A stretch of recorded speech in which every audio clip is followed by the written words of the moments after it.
Здравейте, фенове! Сега ще ви покажа какво се направих с помощта на Monster High Club и какво се направих сама. Така, първото нещо, което направих сама е ето тази масичка. Ето, така и ето тук. Така. Второто нещо, което си направих сама е ето тази възглавничка. Не е много хубава, но все пак я направих и я запазих. Така, третото нещо, което си направих е ето тази фибичка с бантелка. Ето така. И да, ето това. Така, четвъртото нещо, което си направих сама, само го гледах. Не, всъщност не съм го гледала с помощта на едно друго момиче. Но пак си го направих, ето този диван, не знам дали го виждате добре. Ето. Понеже той е по-голям и заради това може да не го виждате. Така. И сега ще ви покажа какво си направих.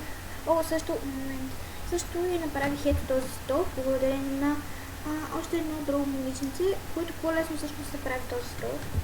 Така, добре, сега ще ви покажа какво се направи с помощта на Monster High. Сега ще ви покажа какво се направи с помощта на Monster High Club.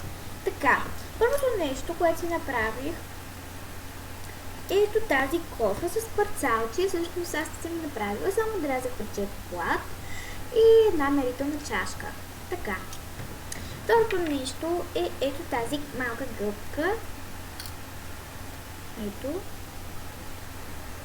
Така. Следващото нещо, ето тази метла, която не ми се получи много добре, но все пак я запазих.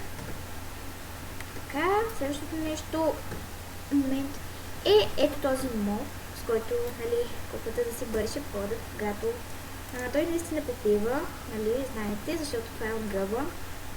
Така, направих си също и не са много сполучливи, всъщност. Телефончето все още не съм го направила много добре, но нищо. Направих си телефонче с слушалки. Ето. Така.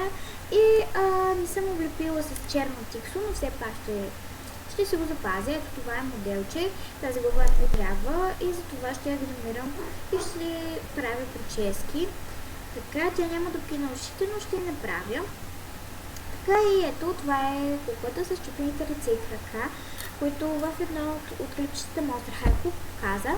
Така, и ето тази престилка я направих преди малко и за това още не е изсъхнала. Ето.